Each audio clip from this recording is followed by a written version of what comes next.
Main గా మన జాతీయ అధ్యక్షులు పరమేశ్వర్ రెడ్డి గారికి, నాగేశ్వరరావు గారికి, మరి రమేష్ గారికి, లక్ష్మి మేడం కి, మరి అందరికి ఒకసారి గట్టిగా క్లాప్ చేద్దాం. ఇది మామూలు విషయం కాదు. మానవ సేవే మాధవ సేవ, ధ్యాన సేవయే దైవ సేవ. మరి అలాంటి సేవకు ప్రతిరూపం పరమేశ్వర్ రెడ్డి గారు పత్రిక నియమించారు. జాతీయ అధ్యక్షులు మామూలు విషయం కాదు. మరి అది శ్రీ లక్ష్మీ జగన్నాథ గట్టు మనందరికీ తెలుసు, కొంతమందికి పాత వాళ్ళకి. మరి ఎప్పటి నుంచో ప్రోగ్రామ్స్ జరుగుతున్నాయి. అక్కడ 15 ఎకరాల ప్లేసు, అక్కడ మౌన ధ్యానాలు, అక్కడ అఖండ ధ్యానాలు, ఎన్నో ధ్యాన యజ్ఞాలు వరలక్ష్మి మేడం ఆధ్వర్యంలో, తర్వాత పరమేశ్వర రెడ్డి గారి ఆధ్వర్యంలో వచ్చింది. ఇప్పుడు దానికి పత్రిక గారు ఆశయాలు, ధ్యాన జగత్తు, పిరమిడ్ జగత్తు, శాకాహార జగత్తు, pyramid party of India, pyramid Seva Dal అన్ని ముందుకు వెళ్ళాలన్న ఆలోచనతో మరి అక్కడ బుద్ధ పౌర్ణమి మనకి పిరమిడ్ పత్రిజీ పిరమిడ్ సేవాదల్ ధ్యాన బుద్ధ పౌర్ణమి వేడుకలు జరుగుతున్నాయి. దానికి ఆహ్వానించడం కోసం పరమేశ్వర రెడ్డి గారు వచ్చారు. మరొకసారి గట్టిగా క్లాప్ చేద్దాం యజ్ఞానికి, పరమేశ్వర రెడ్డి గారికి. ఈరోజు మనకి ఎంతో ఆనందదాయకమైన రోజు. ఎందుకంటే మనకి కర్నూలులో శ్రీలక్ష్మి జగన్నాథ గట్టు పైన ఎంతో అద్భుతంగా బ్రహ్మర్షి పితామహ పత్రిజీ సేవాదల్ వారి ఆధ్వర్యంలో ధ్యాన మహాయజ్ఞం నడుస్తుంది. 3 రోజులు, ఏప్రిల్ 30వ తారీఖు, మే 1, 2 తారీఖుల్లో ఇటువంటి ధ్యాన మహాయజ్ఞం జరగటం ఇదే ఫస్ట్ టైం. అది పరమేశ్వర రెడ్డి గారి ఆధ్వర్యంలో జరుగుతుందంటే వారు జాతీయ పిరమిడ్ సేవాదళ అధ్యక్షులు, వారి పత్రిజీ సారు వారి చేతుల్లో పెట్టేశారు. అటువంటి కార్యక్రమాన్ని వారు పత్రిజీ ప్రతి రూపంలో మనకి మన డాక్టర్ రెడ్డి గారు, పరమేశ్వర రెడ్డి గారు ఆ రూపంలో మనకి ఇక్కడికి వచ్చేసి మనకి ఆహ్వానం పొందడానికి వచ్చారు. ఇప్పుడు పత్రిక నా ప్రణామాలండి. మరి చక్కటి గురువు సన్నిధి మనం చేరుకున్నాం. మరి ఆ గురువు భౌతికంగా లేనప్పటికీ కూడా మరి మన మూమెంట్ మరి ఎన్నో రేట్లు మరి చూస్తున్నాను, డబ్బులు తిరుగులేదు అనమాట. అలాంటి ప్లాట్ఫామ్ మన గురువు తయారు చేస్తున్నమాట. ఇది ఆధ్యాత్మిక సంస్థలు అయినా సరే ఆ గురువు వెళ్ళినప్పుడు ఎన్నో గొడవలు, తగాదలు, ఎన్నో కొట్లాలు జరుగుతాయి. మన మూమెంట్ ఎలా ఉందో చూస్తున్నాం. మరి ఎందుకంటే పత్రికలు ఉన్నప్పుడే సంవత్సరానికి అందరూ కూడా మరి కలవాలి, యజ్ఞం జరగాలని ఎన్నో యజ్ఞాలు జరిపించారు. అలాగనే ఎన్నో ధ్యానమాసకాలు జరిపించారు పత్రికలు ఉన్నప్పుడే. తర్వాత మహిళా ధ్యానమాసకాలు, పత్రికలు మరి భౌతిక లేనప్పటి నుంచి మనము పత్రిక ధ్యానమాయకం కర్తాలు డిసెంబర్లో అద్భుతంగా జరుపుకున్నాం. మన ఖమ్మం జిల్లా నుంచి 100 మంది పైన 120 మంది పిరమిడ్ సేవాదళ సైనికులు వచ్చారు, పత్రిక సైనికులు. ఈసారి అయితే మనం ఆ పత్రిక ధ్యానమాయకులు 4 డిపార్ట్మెంట్ తీసుకొని అద్భుతంగా వర్క్ చేశాం. పిరమిడ్ సేవాదళ అంటే ఏం లేదండి, ధ్యానం చెప్పడం. ఏదో పత్రిక ధ్యానమాయకులను దాంట్లో అధ్యాత్నం కాదండి, భావితరాలకి ధ్యానం అందించడం. ఆ పిరమిడ్ సేవాదళ బాధ్యతలు అనేవి డాక్టర్ పరమేశ్వర గారికి ఇచ్చారన్నమాట. ఆయన చూసుకోవాలని చెప్పేసి దాంతో పాటు శ్రీ లక్ష్మీ జగన్నాథ బాధ్యతలు సార్ గొప్ప చెప్పారన్నమాట. ఎందుకంటే సారు ఎవరికి ఏది ఇవ్వాలో అది ఆ చేతిలో పెట్టారు. టీఎంసీ ఎవరి చేతిలో పెట్టారు, డాక్టర్ హనుమంతరావు గారు, ఆ మహానుభావుడు. ఆయన ఎలా కూడా తెలుసు అనమాట. అలాగనే ఈ బాధ్యతలు ఈ సార్కి అనమాట. మనకి ఏంటంటే టీఎంసీకి పత్రికలు చెప్పారు 2 కళ్ళని, టీఎంసీ పిరమిడ్ సేవలని. మరి నేను టీఎంసీ భద్రాద్రి కొత్తగూడెం జిల్లా ఇన్ఛార్జి, పిరమిడ్ సేవలు లోన్ అధ్యక్షుడిని. ఇంతకుముందు కొత్తగూడెం జిల్లా అధ్యక్షుడు నేను, కొత్తగూడెం భద్రాద్రి. మరి భూమితో నేను చేసే లాస్ట్ 50 ముందులో ఉమ్మడి వరంగల్ జిల్లా, ఉమ్మడి నల్గొండ జిల్లా, ఉమ్మడి ఖమ్మం జిల్లా కూడా నువ్వు బాధ్యతలు నిర్వహించాలని చెప్పారు. ఎందుకనంటే మన జిల్లాలో అంతమంది వచ్చారు కాబట్టి పిరమిడ్ సేవకి సేవకులు సైనికులు అంతమంది ఉన్నారు, అంతమందిని మన జిల్లాలో ఉన్నారు. ఆ ఇన్స్పిరేషన్ వేరే వాళ్ళ జిల్లాలో చూపించాలని చెప్పేసి మరి ఆ బాధ్యత తీసుకున్నప్పుడు ములుగు, వరంగల్, హనుమకొండ, నల్గొండ నుంచి కూడా లాస్ట్ ఇయర్ మరి చూస్తాం. మరి జిల్లాకి 20 మంది 30 మందిని మరి వాళ్ళతో మాట్లాడి వచ్చారనమాట. అది ఏం జరిగింది మరి సారు మరి దాని గురించి చెప్తారనమాట. మనం ఏంటంటే స్కూల్లో పిరమిడ్ సేవలు అంటే బాధ్యతలు తీసుకోవాల్సింది మనం ఏం చేయలేదండి. ఒక స్కూల్ కి దత్తత తీసుకొని 15 నిమిషాలు ధ్యానం చెప్పాలి. ఒక 15 నిమిషాలు అంటే ధ్యానం పరిచయం కాదనమాట. ఒక 5 years 6th class to 9th class, 10th class permission ఇస్తే 10th class అనమాట. అలా మనం ఒక 5 years ధ్యానం ఏమంటే ఒక తరం పిల్లలు బయటకు వస్తారనమాట. అది పత్రిక సారు మనకి చదివి మీద చెప్పారనమాట. సార్ చెప్పినప్పుడు ఇళ్ళలో ఒక స్కూల్, సార్ ఒక స్కూల్ చెప్పారని 10 సార్లు 2 స్కూల్ తీసుకుని వెళ్ళాం. అప్పటి నుంచి 2 స్కూల్లో ధ్యానం చేస్తున్నాం అనమాట. అది కూడా కంటిన్యూ చేస్తాను నేను.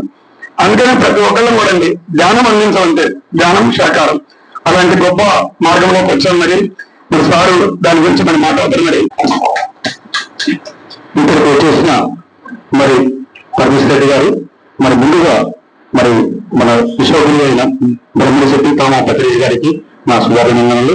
మరి మీరు ఇక్కడికి మరి ఇంత శ్రమతో వచ్చినందుకు మాకు చాలా కృతజ్ఞత ఉన్నది. మరి ప్రతి ఒక్కరు కూడా ఇలాగనే రావడం జరుగుతుంది. మేము కూడా తప్పకుండా దీనికి సహాయ సహకారాలు అందిస్తూ ఉన్నాం. మరి మీరు వచ్చిన దానికి మాకు చాలా సంతోషం అండి. మరి ఈ యొక్క మార్గంలో మనం ఉన్నాం కాబట్టి మరి ప్రతి కూడా మనం మేడం చెప్పినట్టుగా సార్ చెప్పినట్టుగా ఆసక్తి చెప్పినట్టుగా మనంతా వసూలు కుటుంబం అందరం కలిసి వెళ్తున్నాం కాబట్టి మరి ప్రతిసారి ఒక మాట చెప్తారు, నా పాదాలు కాదు నా పదాలు పట్టుకుని చెప్పారు సార్. ఎందుకంటే ఎవరు చెప్పని మాటలు మరి ఆ సార్ చెప్పారంటే ఆ చెప్పిన మాటలు మనం ఉంటూ మనం ఇంకా మరి ముందుకు వెళ్తున్నామంటే ఇదే ధ్యాన మార్గం. ఈ మార్గంలో ఉన్నప్పుడు మనందరం కూడా స్వచ్ఛతగా మరి సేవలు అందిస్తూ మరి వారి ఎక్కడి నుంచి వచ్చినందుకు వారికి శుభాకాంక్షలు. ఈ అవకాశం ఇచ్చిన గోదావరి తిరిగి అందరికీ మన యొక్క ధన్యవాదాలు. సీత గారు 2 నిమిషాలు మాట్లాడాలి. ఈ లోపల వారికి థ్యాంక్స్.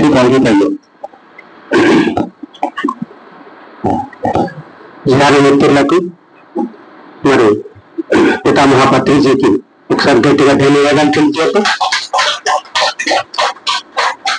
మరి ఈరోజు విశిష్ట అతిథి మరి జాతీయ అధ్యక్షులు పరమేశ్వర రెడ్డి గారు, మరి టీవీ రమేష్, నాగేశ్వరరావు, మరి శైలజ మేడం వారంతా మరి ఒక బృహత్తర కార్యక్రమం కోసం ఏదైతే ఏప్రిల్ 30, 1, 2, 3 రోజులు మరి జగన్నాథ గట్టు అనేది అద్భుతమైన క్షేత్రం. మనం కొన్ని చూసాము. మరి ధ్యానంలోకి వచ్చి నేను దాదాపు మరి 15 సంవత్సరాలు. గోదాదేవి మనం ఇక్కడికే పరిమితం కాకుండా మరి రాష్ట్రం నలుమూలలో కూడా ఎన్నో కార్యక్రమాలు జరుగుతున్నాయి. మరి దానికి సమాయత్తం కావాల్సిందిగా నేను ఆల్రెడీ మీటింగ్లో చెప్పడం జరిగింది. తప్పకుండా మరి మేము రావటానికి ప్రయత్నం చేస్తాం. తప్పకుండా మరి డాక్టర్ గారు చెప్పినట్టుగా అందరూ సహాయ సహకారాలతో మరి ఈ యొక్క ధ్యాన కార్యక్రమం అనేది అన్ని చోట్ల అన్ని విధాలుగా కూడా మరి పెరుగుదల రాష్ట్రం అయితే డబ్బులు ఇవ్వటమే పొద్దులాగా నేను డబ్బులు అడుగుతారు అనే విషయం నేను చెప్పడం జరిగింది. మరి మనం ఏదైతే మేము ఉగాది రోజు టెంపుల్కి వెళ్ళినప్పుడు మరి అయ్యవారికి దక్షిణ ఇస్తాం, హిందీలో కూడా కొంత వేస్తాం. ఎందుకని అవి నడవాలి అంటే ఇటువంటివన్నీ మనం చేయాలి, మన యొక్క బాధ్యత. మరి ఆ విధంగా మనం ముందుకెళ్తూ మరి ఇక్కడికి వచ్చిన ధ్యాన మిత్రులందరూ కూడా విషయాన్ని అర్థం చేసుకుని తప్పకుండా ఎక్కువ సంఖ్యలో గోదాదేవి నుంచి అటెండ్ కావడానికి ప్రయత్నం చేస్తాం. Thank you sir. Thank you. అందరికీ నమస్కారం. నా పేరు ప్రసాదరావు. మరి ముందుగా మన గురువు గారు బ్రహ్మశెట్టి రెడ్డి గారికి ఒకసారి గట్టిగా కోరుతున్నాం. గట్టిగా మరి జాతీయ అధ్యక్షులు పరమేశ్వర రెడ్డి గారు రాక మాకు ఎంతో ఆనందం. ఈ రాక మాకు ఎంతో ఆనందం సార్. మా గోదాదేవి పేరులోనే పరమేశ్వరుడు ఉన్నాడు. ఆ పరమేశ్వరుడు మా గోదాదేవిలో అడుగుపెట్టిండు. మరి సార్ ఒకసారి మనం శుభాకాంక్షలు తెలియజేద్దాం గట్టిగా. నేను ఎక్కడ పోయినా కూడా సార్ ఒక 30 మంది పోతాం సార్. ఎక్కడ పోయినా ఒక యూనిట్. గోదావరి అంటే ఒక బ్రాండ్. ఇప్పుడు ఇక్కడ కాదు, ఎక్కడ పోయినా గోదావరి అంటే ఇప్పుడు 2 రాష్ట్రాల్లో తెలిసిపోయింది, ఆంధ్ర తెలంగాణ. మన తెలంగాణ మేము ఆంధ్ర పోయినాం మొన్న. మేము కొటాల పోతే వాళ్ళు మమ్మల్ని చూసి మేమే 50-60 మంది పోయినాం. మేము మంచి చక్కగా యూనిట్కి పోయినాం. అక్కడ కూడా మాకు మంచిగా వాళ్ళు మంచి గౌరవం ఇచ్చారు. మరి అక్కడ వాళ్ళకు కూడా మేము సహాయ సహకారాలు ఒక 50,000 రూపాయలు అక్కడ మా గౌరవం తెలిపిన బిల్లుల తరఫున డొనేట్ చేస్తున్నాం. మరి ఈ డొనేట్ చేసిన మీ అందరికి కూడా పేరున ధన్యవాదాలు చెప్తున్నాను. ఎక్కడికైనా పోవాలంటే ఒక యూనిట్ బయటేస్తాం సార్. ఒక ఏరి భవన్ అన్నా, శాఖాహారీ భవన్ అన్నా, ఎక్కడికి పోవాలన్నా కూడా ఒక యూనిట్ గోదావరి అంటే మరి మా గోదావరిలో అంత యూనిట్ ఉంది. మరి మీరు వచ్చినందుకు మేము తప్పకుండా కూడా మరి ఆ జగన్నాథ గట్టు వస్తున్నాం. మరి మీరు ఎంత దూరం కష్టపడి మా కోసం వచ్చారు కాబట్టి మేము కూడా చూడని ప్రదేశాలు ఉన్నాయి. మరి బుద్ధ పౌర్ణమి చూడాలని, ఆ బుద్ధ పిరమిడ్ చూడలేదు. ఆ పిరమిడ్ చూడాలని మాకు ఎప్పటి నుంచో కళ మా గోదావరి వాళ్ళకి. మరి అది చూడటానికి మేము వస్తున్నాం. మీరు వచ్చి మాకు ఆహ్వానించేందుకు మీకు పేరున మా గోదావరి తరఫున మరి ధన్యవాదాలు చెప్తున్నాను. నాకు ఈ అవకాశం ఇచ్చిన మా అధ్యక్షులు గారికి కూడా ధన్యవాదాలు చెప్తున్నాను. Thank you sir. జ్ఞాన మిత్రులందరికీ శుభాభినందనలు అండి. వచ్చిన పెద్దవాళ్ళందరికీ కూడా నమస్కారాలండి. ముందుగా బ్రహ్మర్షి పితామహ పత్రిజీ గారికి, స్వర్ణమాల పత్రిజీ గారికి, కర్మగురు మండలికి అందరికీ కూడా అభినందనలు అండి. పరమేశ్వరుడు గారు ఇప్పుడు వారి యొక్క మాట్లాడతారు. మాట్లాడేసింది మనవి.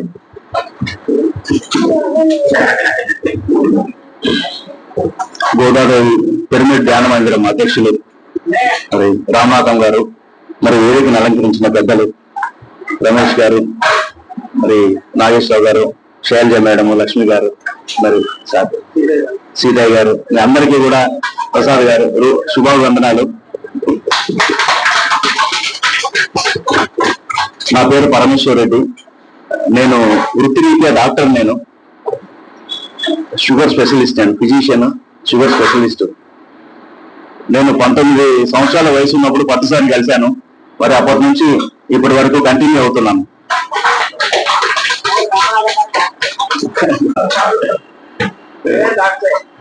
Yes sir, doctor sir.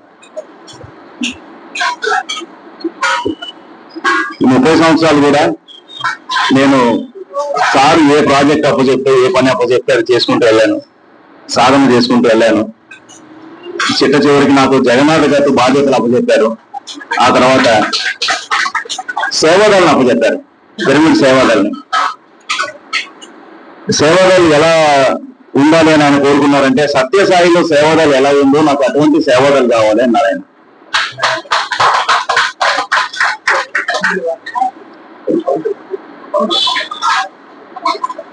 ఒకరోజు చెన్నైలో ఆయన 2016 జూన్ 21 ఇంటర్నేషనల్ యోగా డే రోజు చెన్నైలో 10,000 మంది విద్యార్థులకి ధ్యానం నేర్పించి ఈవినింగ్ ఫ్లైట్ కి హైదరాబాద్ వచ్చారు పట్టేశారు.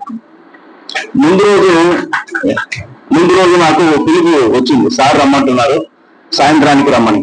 సో నేను సార్ కోసం కర్తాల్లో వెయిట్ చేస్తున్నాను. ఆ 10,000 మంది విద్యార్థులు ఉన్న కార్యక్రమానికి 800 మంది సత్యసాయి వాలంటీర్స్ వచ్చి చక్కగా ఆర్గనైజ్ చేశారు. 800 మంది 10,000 మందికి. సో ఆ రోజు ఏం చెప్పారంటే, ఒకరోజు నేను చనిపోతాను, నువ్వు చనిపోతావు, ఇక్కడ ఉండే వాళ్ళందరూ కూడా వెళ్ళిపోతారు, కానీ సత్యసాయి వెళ్ళిపోయిన తర్వాత కూడా ఆ వ్యవస్థ ముందుకు వెళ్తుందంటే సేవలే కారణం దానికి. కాబట్టి నాకు ఇటువంటి సేవలు కావాలి అని చెప్పారు. అది ఎంత బలంగా ఉండాలంటే ఒక 1000 సంవత్సరాల ముందుకు వెళ్ళేటట్టుగా పునాదులు, గట్టి పునాదులు ఏర్పడాలి అని చెప్పి సార్ ఆ రోజు చెప్తూ వచ్చారు. మరి నన్ను భారతదేశం మొత్తం కూడా సేవలు ఎస్టాబ్లిష్ చేసే బాధ్యతలు నాకు అప్పచెప్పారు. సో నా పని అది. కాబట్టి మరి సేవాదళ్ళు ఏం చేయాలి? మరి ధ్యానమా యజ్ఞాల్లో మరి అన్నం ప్లేట్లు కడుగుతా, భోజనం వడ్డిస్తూ ఉండడం అనేది కాకుండా భవిష్యత్తు తరాల మీద పని చేయమన్నారు సార్. అంటే మండలానికి 2 స్కూల్స్ తీసుకొని పిల్లలకు ధ్యానం నేర్పిస్తూ పోమన్నారు. సేవాదళ పని అని చెప్పారు. అంటే భవిష్యత్ అంతా కూడా మన తర్వాత కూడా మన పని కంటిన్యూ కావాలి అని ఆయన కోరుకున్నారు. కరెక్టే కదా?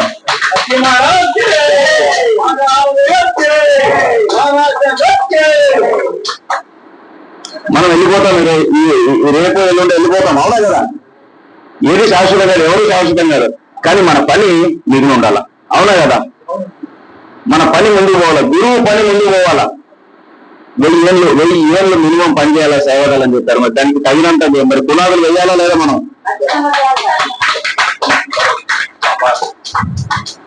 మరి జగన్నాథ గట్టిని ఆయన సేవాదల్లో నేషనల్ ట్రైనింగ్ హెడ్ క్వార్టర్స్ అంటే హెడ్ క్వార్టర్స్ చేసేశారు. అంటే దేశానికి మొత్తానికి కూడా జగన్నాథ గట్టి హెడ్ క్వార్టర్స్ చేశారు. అక్కడ ఒక హాల్, ఇప్పుడు మీరు ఆ పేచర్ చూస్తే ఒక హాల్ కనిపిస్తుంది మీకు. సేవాదళ యొక్క ట్రైనింగ్ అంటే ప్రతి జిల్లా నుంచి వాలంటీర్స్ వచ్చి ట్రైనింగ్ తీసుకోవాలి. ఏం ట్రైనింగ్ తీసుకోవాలి? వాళ్ళు ఏం పని చేయాలి అంటే ఇప్పుడు సారు యొక్క ఆలోచనని, సారు యొక్క ఆశయాన్ని ముందుకు తీసుకెళ్ళడానికి మరి ఒక వాలంటీర్, ఒక సైనికుడు, ఇది నా సైన్యం అనేవాడు సారు. సేవాదళ అనేది నా సైన్యం అని చెప్పేవాడు.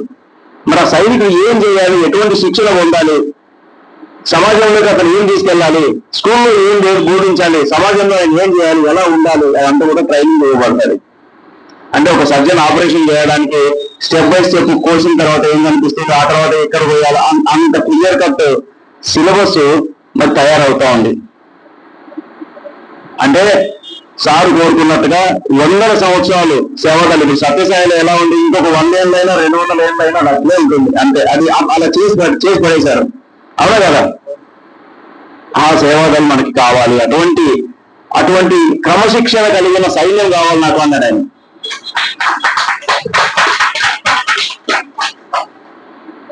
ముప్పై సంవత్సరాలు నేను ఆయనతో కలిసి ప్రయాణం చేశాను. నేను ఆ విషయంలో నేను పుణ్యాత్ముని అనుకుంటాను, అదృష్టవంతుని. నేను ఆయన ఉన్నన్ని రోజులు నేను ఏం చేయాలో ఎప్పటికప్పుడు చెప్తూ వచ్చారు. ఈ పని చేయి, ఈ తర్వాత ఈ పని చేయి, ఈ తర్వాత ఈ ప్రాజెక్ట్ చేయి, అన్ని చెప్తూ వచ్చారు. చనిపోయే ముందు 5 సంవత్సరాల ముందు నాకు చెప్పేశారు సార్, నేను 5 సంవత్సరాలు మ్యాక్సిమం ఉంటానని చెప్పేశారు. ఒక పెళ్లిలో చెప్పారు. చెప్పిన తర్వాత ఎంత మాట అన్నారు సార్ అన్నాను నేను. అది అంతే అన్నాడు. 2018లో చెప్పారు, 22లో వెళ్ళిపోయారు.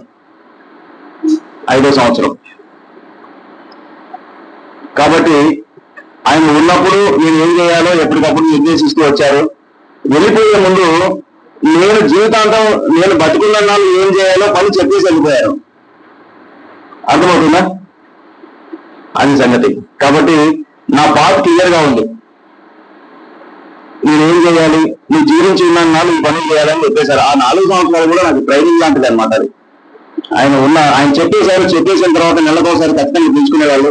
ఇది ఇలా చేయాలి, ఇది ఇలా చేయాలని చెప్పి వచ్చారు. నాకు ప్రిపేర్ చేస్తూ వచ్చారు నన్ను. మరి ఆ ప్రిపరేషన్ లో భాగమే జగన్నాథ్ గట్టి యొక్క డెవలప్మెంట్. ఈ రోజు మనం తీసుకుంటున్న స్టెప్. ఆయన ఆశయాన్ని, ఆయన జ్ఞానాన్ని ముందు తరాలకు మనం అందించాలి. మహాయోగి యొక్క ప్రస్థానం ఆయన ముందే చెప్పేశారు. నేను ఇన్ని రోజులు ఉంటానని చెప్పి మరి ఆయన చివరి రోజుల్లో నేను ఆయన పక్కనే ఉన్నాను.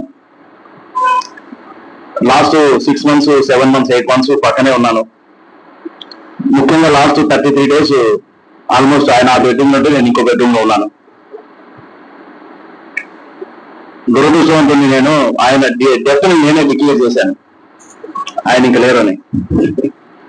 ఏం చేస్తాం? అలా మరి గురువుతో సాన్నిహిత్యంగా ఉండే మరి పుణ్యం ఉండింది నాకు. మరి సాధన చేసుకునే నేను 19 ఏళ్ల వయసు నాకు. ఆ టైం నుంచి నన్ను కొట్టి తిట్టి లాలించి పాలించాడు ఆయన. 10 సంవత్సరాలు కొట్టినాను నన్ను.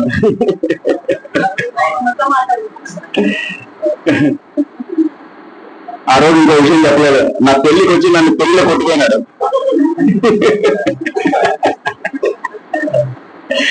పెళ్లి పీటల మీద స్టేజ్ మీద ఉండగా వచ్చి కొట్టుకున్నాడు సార్. ఏం చేయాలా, ఎందుకు కొట్టారా కొట్టుకున్నారు సార్. పైకి వచ్చి అక్షంతలు వేశారు. కాళ్ళు మొక్కుతానని అడిగాను. అంటే మొక్కనేవారు కాదు, జనరల్ గా మొక్కమన్నాడు. మొక్కిన తర్వాత కొట్టినాడు.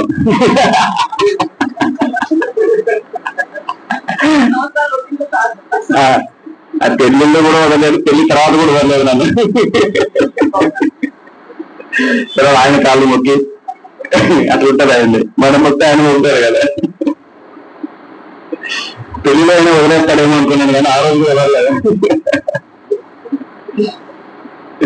ఆయన ప్రేమ అది. నాకు ఆయన ఒక మాట ఇచ్చారు, నాయనా నేను చెప్పింది చేసుకుంటూ వెళ్ళు, నేను ఎక్కడికి చేర్చాలో అక్కడికి చేరుస్తానని చెప్పేశారు నాకు. అంతే. కాబట్టి ఒక గమ్యము, ఒక దిశ, ఒక స్థితి అనేది ఈ జీవితంలో చేరుకుంటానన్న తృప్తి, కాన్ఫిడెన్స్, ఆ నమ్మకం నాకు మిగిల్చి వెళ్ళిపోయారు ఆయన. కాబట్టి అదే ఆశయంతో ఆయన ఆలోచనని, ఆయన యొక్క కోరికని, ఆయన విజన్ ని మరి శ్రీరామచంద్రుడు వంతెన వేస్తున్నప్పుడు ఒక ఉడత ప్రయత్నం చేసిందంట. అటువంటి ఉడతను నేను ప్రయత్నం చేస్తూనే ఉన్నాను. మరి ఆయన కరుణించి ఈ పని చేయరని చెప్పేసి వెళ్ళిపోయాడు.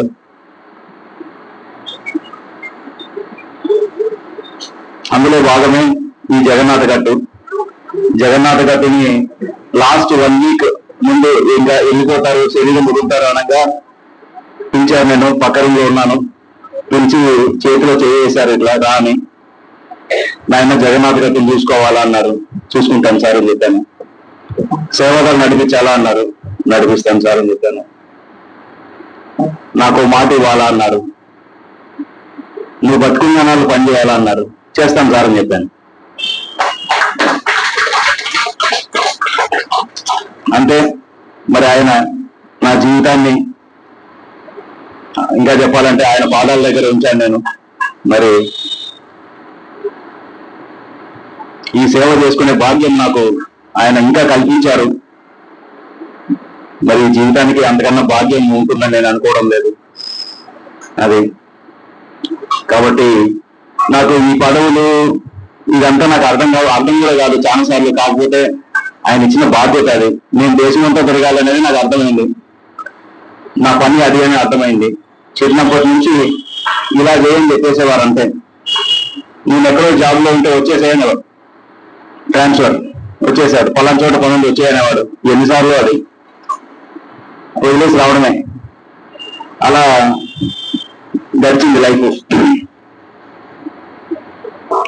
జగన్నాథ గట్టు వరకు వస్తే, జగన్నాథ గట్టు ఆత్మ అని చెప్పారు సార్. జగన్నాథ గట్టుని మీరు చాలా వీడియోస్ లో చాలా చోట్ల వచ్చింది. అది జగన్నాథ గట్టును ఆత్మ అని చెప్పారు ఆయన. మరి అందరూ నా బిడ్డ నా ప్రాణం అంటారు, నా భార్య నా ప్రాణం అంటుంటారు, కానీ జగన్నాథ గట్టు నా ఆత్మ అని చెప్పేసి వెళ్ళిపోయారని. రెండో విషయం ఏం చెప్పేవారంటే జగన్నాథ గట్టు గురించి, జగన్నాథ గట్టు అనేది బుద్ధక్షేత్రం అవుతుంది భవిష్యత్తులో అని చెప్పారు ఆయన. బుద్ధక్షేత్రం అంటే అర్థం ఏంటంటే మనిషి బుద్ధుడయ్యే ప్రదేశం, ప్లేస్. అది మనిషి బుద్ధుడవుతాడు, ట్రాన్స్ఫార్మ్ అవుతాడు. అంటే అంత పవర్ఫుల్ ప్లేస్ అది. ఇంకొక మాట ఏం చెప్పారంటే, అంత రాశాను ఫ్యామిలీలో, భూమి మీద ఉన్న అత్యంత పవర్ఫుల్ ప్లేసెస్ జగన్నాథ గట్టు ఒకటే చెప్పారు. Most powerful place in the world. అక్కడికి వెళ్తే మరి మన ధ్యాన స్థితి మారుతుంది. అంతవరకు నేను చెప్పగలను. ఇది నా అనుభవం, స్వానుభవం. అది ఏమి తెలియకుండా వచ్చిన వాళ్ళు, బాగా కష్టపడి అసలు కుదరకుండా వచ్చిన వాళ్ళు, స్ట్రగుల్ అవుతున్న వాళ్ళు అక్కడ ధ్యానం చేసి చక్కగా ఒక స్థితి మార్చుకొని వెళ్ళిపోతారు. ఈ ప్రయత్నంలోనే ఆయన ఒక 3 ఎకరాల భూమిని, అది 13 ఎకరాల భూమి, అది ఆ 3 ఎకరాల భూమిని చూపించి ఇక్కడ మౌన ధ్యానం 11 రోజుల మౌన ధ్యానాన్ని కండక్ట్ చేయాలని చెప్పారు ఆయన. అంటే మనకు రెఫరెన్స్ కి తీసుకుంటే విపස්සన వాళ్ళు చేస్తూ ఉంటారు. ఆ తరహాలో మరి ఆ క్రమశిక్షణతో మౌన ధ్యానం అనేది చెప్పేసి వెళ్ళారు సారు. 1.5 సంవత్సరం నుంచి ఉనికిని సుబ్బారావు గారి ఆధ్వర్యంలో మరి ప్రతి నెల 7 రోజులు 14 నుంచి 20వ తారీఖు వరకు మౌన ధ్యానం మనం కండక్ట్ చేస్తున్నాం జగన్నాథ గట్టు మీద.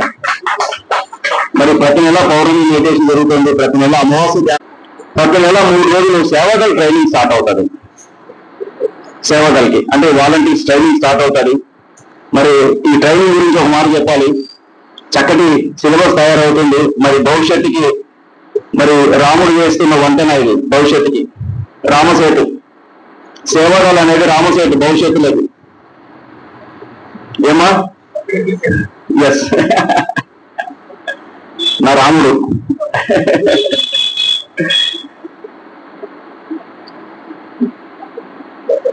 హాల్ కట్టేటప్పుడు ఒక పెద్ద ఆయన వచ్చారు అక్కడికి. కట్టాలని ఇంకా మేము ట్రైనింగ్ స్టార్ట్ చేయాలని అనుకున్న వెంటనే ఒక పెద్ద ఆయన, పుల్లారెడ్డి స్వీట్స్ అని చాలా ఫేమస్, జి పుల్లారెడ్డి గారు, వారి అల్లుడు వచ్చారు.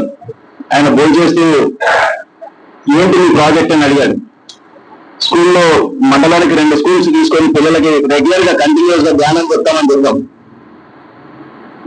మీకు ఏం సహాయం కావాలంటే నేను చేస్తానని చెప్పారు ఆయన. అదే ఇక్కడ లేడీస్ వస్తే అకామిడేషన్ లేదు, అక్కడ ఒక మల్టీపర్పస్ హాల్ లాగా నాకు ట్రైనింగ్ ఇచ్చుకోవడానికి ఒక హాల్ కావాలని అడిగాను. బడ్జెట్ ఎంత అని అడిగారు ఆయన. 20 లక్షలు అవుతుందని చెప్పాను. రేపు పొద్దు వచ్చి తీసుకెళ్ళండి అని చెప్పారు. మరుసటి రోజు ఇంజనీరింగ్ కాలేజ్కి వెళ్ళాను. డాక్టర్ గారు చెక్ ఇవ్వమంటారా క్యాష్ ఇవ్వమంటారా అని అడిగారు. అయ్యా నాకు డబ్బులు వద్దు, మీరు కట్టించి ఇవ్వండి అని చెప్పాను. నాకు డబ్బులు వద్దు, మీకు నాకు హాల్ కట్టించి ఇవ్వండి అన్నాను. హాల్ కట్టించి ఇచ్చేశారు. అది 30 లక్షలు ఉంది, వారే చేసేశారు. కాబట్టి మరి ఆయన కోరిక అది. ట్రైనింగ్ సెంటర్ వచ్చేసింది, ట్రైనింగ్స్ మొదలవుతాయి. ప్రతి మండలంలో 2 స్కూల్స్ లో క్రమశిక్షణతో కూడిన సైన్యం సేవాదల్ జ్ఞానాన్ని కూర్చోబెడుతూ వస్తారు. ఒక విద్యార్థి 5వ తరగతి నుంచి 10వ తరగతి వరకు క్రమశిక్షణతో ప్రతి రోజు 15 నిమిషాల సేపు 5 సంవత్సరాల పాటు ధ్యానం చేస్తే వాడి పరిస్థితి ఎలా ఉంటుంది చెప్పండి. ఆ పని సేవాదల్ చేస్తుంది. భారతదేశం యొక్క ఆధ్యాత్మిక భవిష్యత్తుని మార్చబోయే ప్రాజెక్ట్ ఇది, సేవాదల్ ప్రాజెక్ట్. అవునా కదా? ఈ ప్రాజెక్టు దేశం మొత్తం రావాలని చెప్పారు ఆయన ప్రతిసారి. ఎక్కడ? దేశం మొత్తం రావాలి. ఒకరోజు ఇండియా మ్యాప్ పెట్టారు నా ఎదురుగా. ఒరే ఇది చూడరా అన్నాడు. భారతదేశం మ్యాప్ కనిపిస్తుంది. ఉదయం 9 నుంచి 9:15 రా, కోట్ల మంది విద్యార్థులు ధ్యానం చేయాలి ఈ మ్యాప్ లో ఉన్నాయి.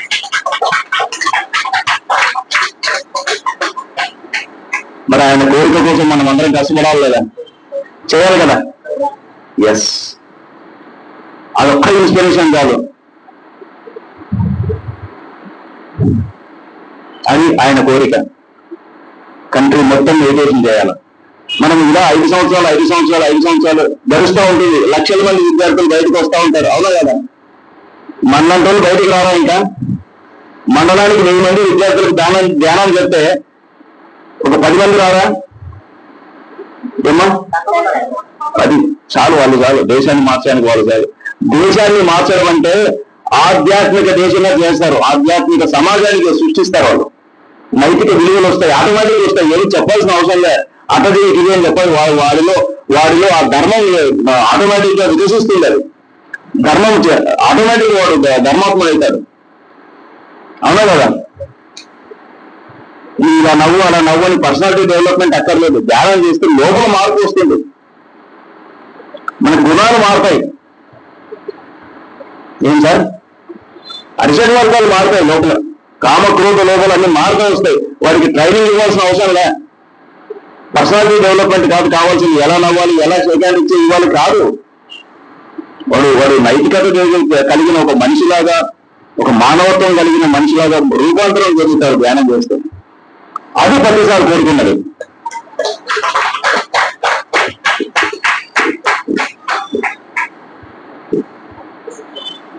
కాబట్టి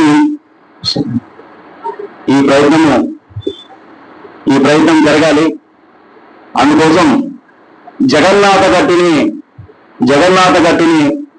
స్టేబుల్ గా చేసి నిలబెట్టాల్సిన టైం ఆసన్నమైంది అని నాకు అర్థమైంది.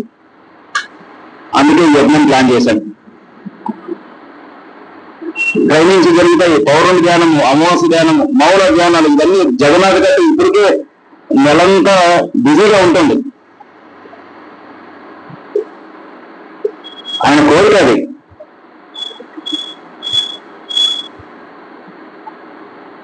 నాలుగు రోజుల తర్వాత నేను ఉండను, కానీ నా తర్వాత ఇంకొకరు వస్తారు, వాళ్ళ తర్వాత ఇంకొకరు వస్తారు, వాళ్ళ తర్వాత ఇంకొకరు వస్తారు, కానీ ఇంకో పని చేస్తారు. అటువంటి రాజ్యాంగం రాశాడు, 14 గైడ్లైన్స్ రాశాడు సేవదళికి. పటిష్టమైన ట్రస్ట్ చేశాడు, బాధ్యతలు అప్పచెప్పాడు. ఆ ట్రస్ట్ డీల్ 3 సార్లు ఇచ్చాడు ఆయన ఎలా ఉండాలని. ఆయన అంత దూరం ఆలోచన చేశారు.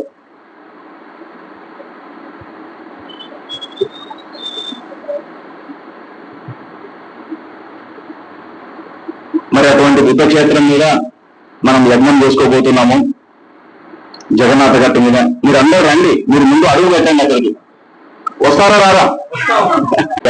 ముఖ్యంగా అటువంటి మహాక్షేత్రంలో మరి ప్రతిసారి నా ఆత్మ అన్న ప్లేస్ మీద మనం అడుగు పెట్టాలా లేదా అంటే, అక్కడ ఒక జగన్నాథ స్వామి టెంపుల్ ఉంది, గుడి ఉంది.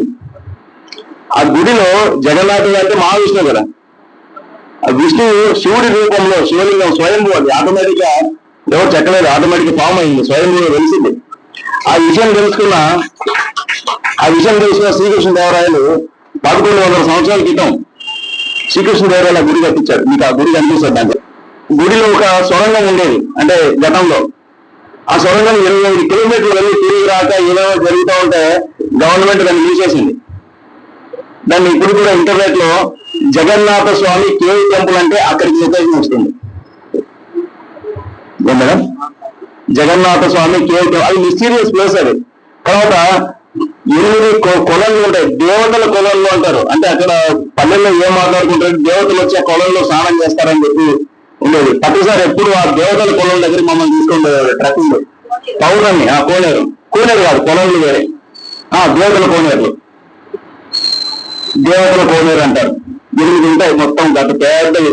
ఆ పౌర్ణమి పున్నమి వెన్నెల్లో ఆ కొండల్లో ఆయన ఎంత మేము వందలాది మంది నడిచేవాళ్ళం రాత్రి అంతా. అది ఒక అద్భుతమైన అనుభవం. అది అనుభవించి తీరాల్సిందే. నా జన్మ ధన్యమైంది. ఆ రాళ్ళ మీద కూర్చొని రాత్రి అంతా ఆయన మాట్లాడుతూ అలా గడిపేవాళ్ళం జగన్నాథ గట్టు మీద. అదొకటి. తర్వాత అక్కడ ఒక జడలయ స్వామి అనే ఒక యోగి అక్కడ సాధన చేశాడు, ధ్యానం చేశాడు. ఆయన సమాధి కూడా అక్కడే ఉంది జగన్నాథ గట్టు మీద. ఆయన ధ్యానం చేస్తుంటే పులిని సింహాలు ఆ పక్కన ఉండేటివి అని చెప్పి చెప్పుకుంటారు పల్లెల్లో.